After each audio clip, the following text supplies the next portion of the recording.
రేపల్లో YCP incharge Eevuri Ganesh చేసిన వ్యాఖ్యలకు సంబంధించిన బ్రేకింగ్ చూస్తున్నాము. ఏపీకి పొలిటికల్ టూరిస్ట్ షర్మిల అంటూ వ్యాఖ్యానించారు. సీఎం జగన్ పై షర్మిల వ్యాఖ్యలు హాస్యాస్పదమన్నారాయన. ఎవరో రాసిచ్చిన స్క్రిప్ట్ ను షర్మిల చదువుతున్నారని అన్నారు గణేష్. రాష్ట్రాన్ని అప్పుల ఊబిలోకి నెట్టారు అనటం బాధాకరమన్నారు. షర్మిల వ్యాఖ్యలతో రాష్ట్ర ప్రజలు బాధపడుతున్నారని చెప్పారు. జగన్ పై వ్యాఖ్యలను షర్మిల ఉపసంహరించుకోవాలని డిమాండ్ చేశారు గణేష్.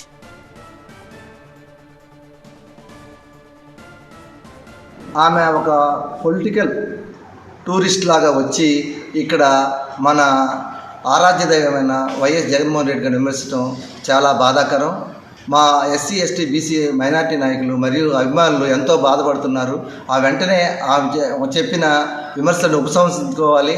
అంతేకాకుండా ఆమె ఎవరో చెప్పిన స్క్రిప్ట్ చదువుతూ తన సొంత అన్నగారైన వైఎస్ జగన్మోహన్ రెడ్డి విమర్శించడం తగదు.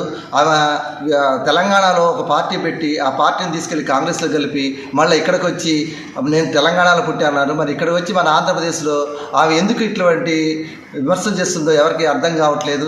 కాబట్టి ఆ విమర్శలు వెంటనే ఉపసంహరించుకోవాలని ఈ పత్రికా ముఖంగా నేను కోరుతున్నాను.